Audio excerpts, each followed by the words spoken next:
You've never been anywhere like that in this world. He's just simply alluding to the fact of how magnificent of a place heaven really is. Receiving the invitation would be the best thing that a person's ever done. For me, the food's out of this world in heaven. I mean, you're not just talking about just eating a ribeye from like Western Sizzling. I mean, that's good. Hey, man, y'all say it. I mean, you're talking about the king's ribeye. You're talking about the king's tenderloin. Somebody say, I know it's lunchtime. Amen. I mean, it's the very, you understand? And it's not just the food. What about the company? You ever thought about that? Getting to go to heaven? I mean, it's great to miss hell and great to go to heaven, but then the thing about the people that you get to be there with. I mean, there's Abraham. There's Moses, right? I mean, there's Joshua. There's Daniel. There's Elijah. There's John the Baptist. There's the Apostle Paul. Some of you probably know some good saints of God that have passed out of this life and on into eternity. The Bible says we're going to be reunited with Him one day. Oh, what a blessing. Can I say most of all, there's one particular person that's there. The one that none of us have ever seen with physical eyes, but all of us have seen with a heart of faith this morning. The Lord Jesus Christ. And one day the Bible says we are going to be like Him because we will see Him as He is. Can you imagine that? And then we'll move on. Can you imagine that there was this suspicious, mysterious individual that you had never met, and that he just did something for you. Let's just put it in financial terms, and let's say that you just hit rock bottom, and I mean you're about to lose everything. Let's say, I mean, foreclosure, repossession, bankruptcy. I mean, all of it just kind of folded in on you at one time, and it made your life wreck because of financial strain. Your marriage was out of whack. Your children were just running off as rebels. I mean, you lost your job. I mean, everything just flat, just terrible. And then somebody steps in, you don't know them, you've never met them, and they just stroke a check out, let's say something like $10 million. Now, it's not so good for somebody just to write a check like that. They got to have the funds in the bank, right? I took one of Josh's checks the other day, wrote a check to the church for $60,000. I didn't turn it in because I didn't think he had enough to back that, amen? But can you imagine, you're in that kind of situation, and somebody strokes your check, and you go, and it's good. $10 million. Can you imagine that? I know this is real simplistic terms, stuff like that, but if you want to see a grateful man, write me that kind of check and let me know the bank's really going to stand behind it. Buddy, I will cut your grass anytime in between May and June you want me to. Amen. I mean, anything, brother. It's amazing, right? And let's say because of that financial contribution, you get your house back, your vehicle's back, your family gets put back together, your children aren't rebels anymore, your marriage is put back together, everything goes, and hey, it's better than it ever had been before. And let's say sometime in the future, you get the privilege to shake hands with a man that really saved your life. You know, one day we're going to get to see the one man responsible for us not being in the charred walls of hell forever. And we get to, Brother Tinge, see him face to face. And if you're wondering what you're going to do on that day, I can tell you what you're going to do. You're going to fall down. And you're going to throw up both hands and say, worthy is the Lamb. Receive the delights of receiving the invitation. What's amazing, the Father of glory has extended an invitation to us to be with Him throughout all eternity. Not just for a night, not just a week, a month, not just a vacation, but for all of eternity. Let me give to you just one more, and we'll be finished this morning. The audacity of rejection, the delight of receiving. Number 3 this morning, the mistake of pretending. The mistake of pretending. The last truth of this parable really deals with this mysterious guest that comes in without proper clothing. Now, the Bible tells us when the king notices him that he questions. If you have your Bibles over Matthew 22, verse number 12. This is what the king says to this mysterious guest. He says, friend, how camest thou in hither not having a wedding garment? Now, the question supposes some things that we are already privileged to know that we really didn't as of yet. The question supposes that the king had supplied everyone who had determined to come to the wedding with the proper form of clothing, the proper attire. Now, such would have to have been the case since the invitations were sent out to anyone and to everyone, right? The invitations going to anyone. So you've got poverty-stricken people that are invited to a wedding banquet celebration at the king's house. So you can imagine these people having on the proper clothing to attend this wedding. So if a standard was set here, then the king of necessity would have to provide these people with what they ought to wear if they were going to attend such a celebration. So the oddness then of the man's clothing standing out, seemingly because the only standard for those that were welcome to the wedding had been provided by the king himself. Now, the man's motive, this mysterious man's the guest here, his motive becomes apparently pointed out to us inside of this text. The man seemingly only wanted to come in without changing his appearance. He comes in to the wedding not having on the wedding garment that would have been supplied to him. He didn't have to pay for it. In fact, I guess reading into the text here, but in my own mind, I would have imagined that he didn't even have to run down to the local tailor shop and pick it up. The king probably would have hand-delivered it for him. All he would have had to have done is to have put it on. No works really at all involved inside of this. He would have received an invitation. You're not looking at an imposter in the sense that he wasn't invited. The man was invited to everybody. Everybody was invited. Everybody was afforded.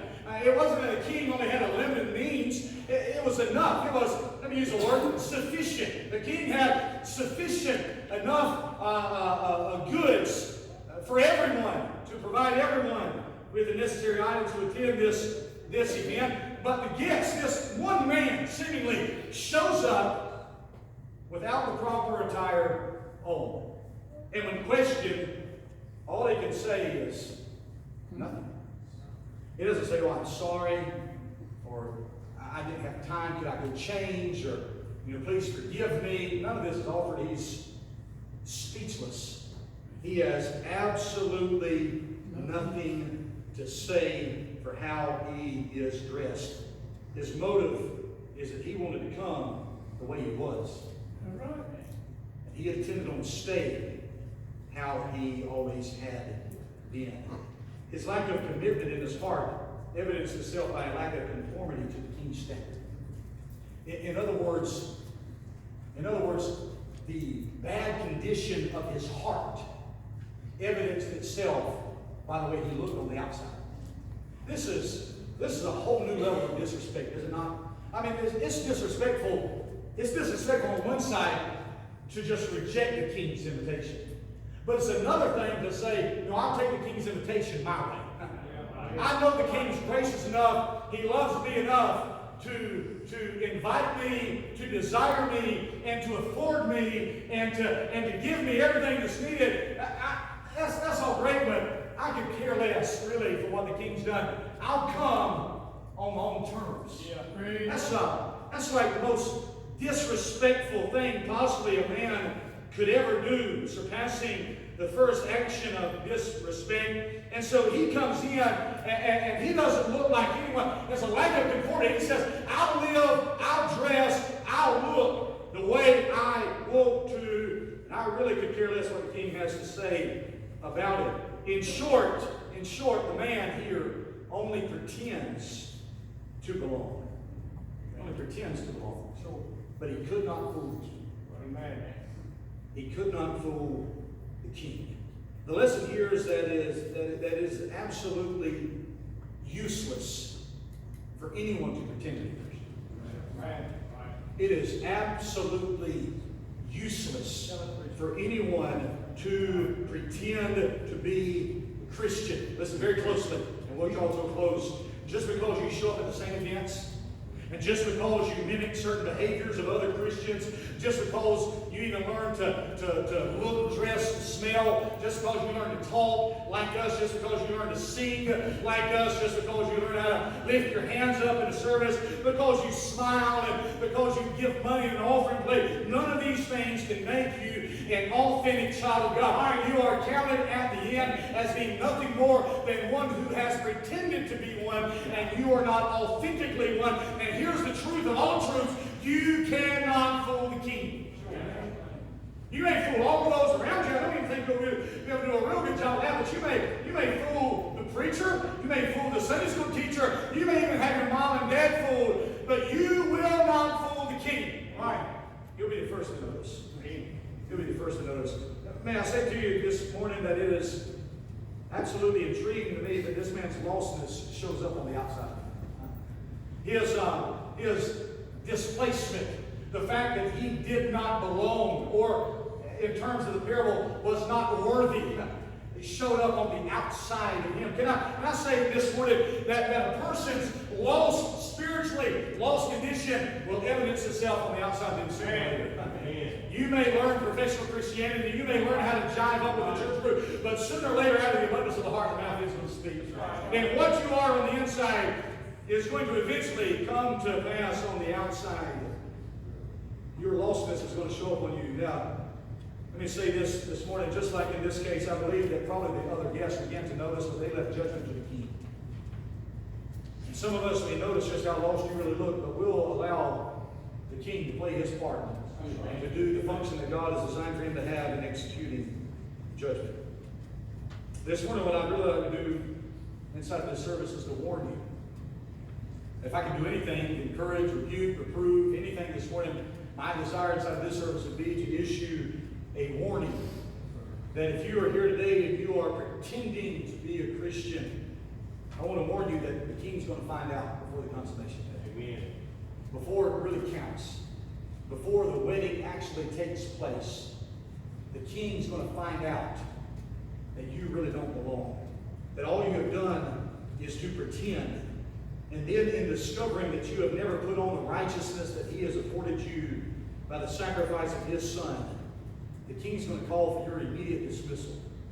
And you will be bound eventually hand and foot and cast into outer darkness, and there you will reside in the charred walls of the forever and forever.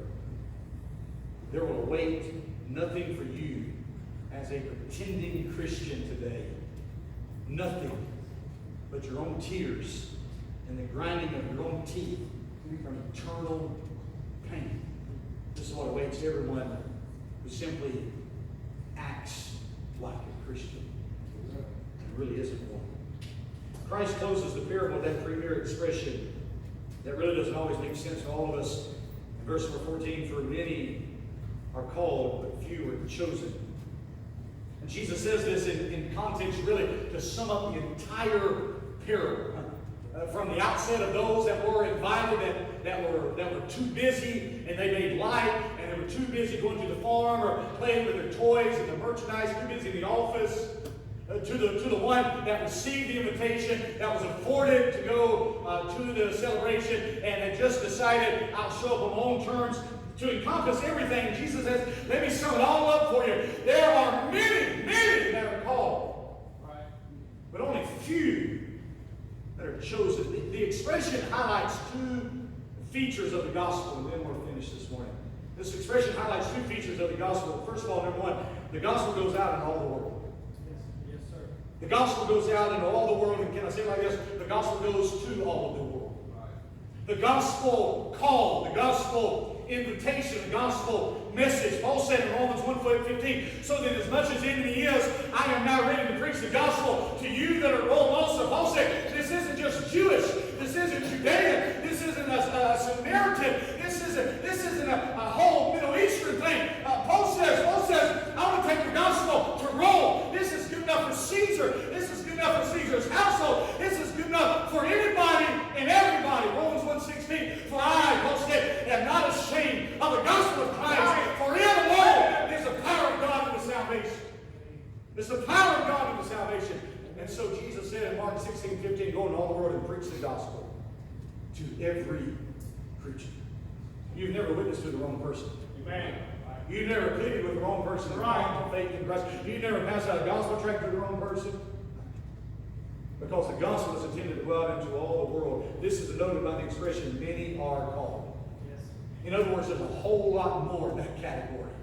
Many are called, And Jesus says in Matthew chapter 24, verse number 14, and this gospel of the kingdom shall be preached in all the world for a witness unto all nations.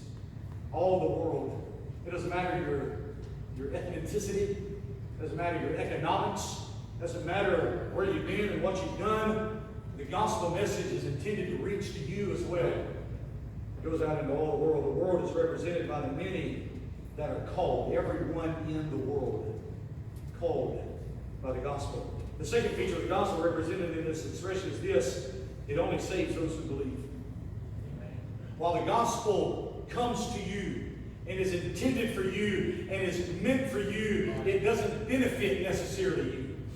It only benefits those who receive it appropriately. Now notice in the parable, there's two different wrong reactions to the invitation. The first wrong reaction to the invitation is to simply reject it. There are those that sit week after week, not just here, but around the world, globally, that hear the message of the gospel, and they just flat out put a wall up and they say, nope, not for me, not going to bow, I don't want it, take your God, take your Bible, not me, not my life, I don't want it. That's a wrong reaction to the gospel, and guess what's going to happen? You'll be destroyed with it. Yes, sir. In hell, return.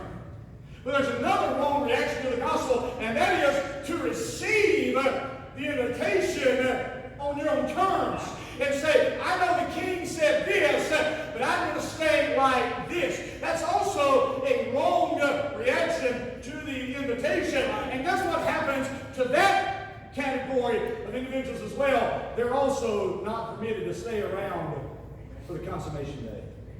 They're taken away, they're dismissed, they're bound hand and foot. There is weeping and gnashing of teeth for those individuals. The gospel goes out into all the world. That's the first feature of the gospel. The second feature of this expression is that the gospel only benefits those who believe. Listen to how Paul said in 1 Corinthians 15, verse 1 and 2. Moreover, brethren, I declare unto you the gospel, which I preached unto you, which also ye have received, and wherein ye stand, by which also ye are saved. By which you're also saved. It's the only means of salvation that you have. Paul said, received it. I preached it. Moreover, Paul said this is the premier message. This came before marriage counseling. This came before financial consultations. The major thing, Paul says, what I brought to you was the gospel. Yeah. And you received it. This is the gospel that has afforded your salvation. The question this morning to pose all of us here today is not have you heard the gospel. The question is, have you believed? Yes, the gospel. Have you received it into your life, your being? Has it become the integral part of your life, so much so that it has changed your disposition? So whereas before you didn't have all the righteousness of Christ, now you've put on Christ. Whereas before there was no desire for holiness. I can tell you, if the gospel's really made an effect in your life, now you desire holiness. You delight yourself in the things of God. Nobody has to force you or beg you or wonder why in the world you're not coming to church. The gospel's made a difference in your life. Nobody has to condemn you week after week after week for not reading your Bible and not praying. You delight to do those things because the gospel's made a difference in you. Many are called, Christ says, but only few are chosen. Those that are saved by this gospel are represented by the few that are chosen. In other words, the world receives the invitation. But it's less than a fraction of the world that's going to receive the invitation appropriately. Jesus taught this, remember back in the Sermon on the Mount, I believe it was, when he said, enter in at the straight gate, for wide is the gate, and broad is the way that leads to destruction, and many there be which go thereat. But straight is the gate, Jesus said, and narrow is the way that leads into life, and few there be that find it. The invitation goes out, and all the world is a proclamation, but some will not come. You're too busy farming. You're too busy playing with their toys. They refuse to change. They refuse to come on gospel terms. They will not come, and therefore they are considered not to be worthy. Not to be worthy. there are a few that I found in 19 years now. There's a few folks here and there, not everywhere. There's a few folks every once in a while that come into a service like this. And they'll hear his name, Jesus. And they'll hear about what he's done for them and dying for them on the cross. And their heart will turn to butter. And it'll begin to melt. And they'll say, I'll take him! Right? And for 19 years now, I've watched as a few folks have come to embrace Christ as their Lord and Savior. And when they hear the invitation of the King and they come to Christ, may I say to you that he, as King, is always happy to save them and to clothe them in his own righteousness. This morning I plead with you that if you have never accepted genuinely this invitation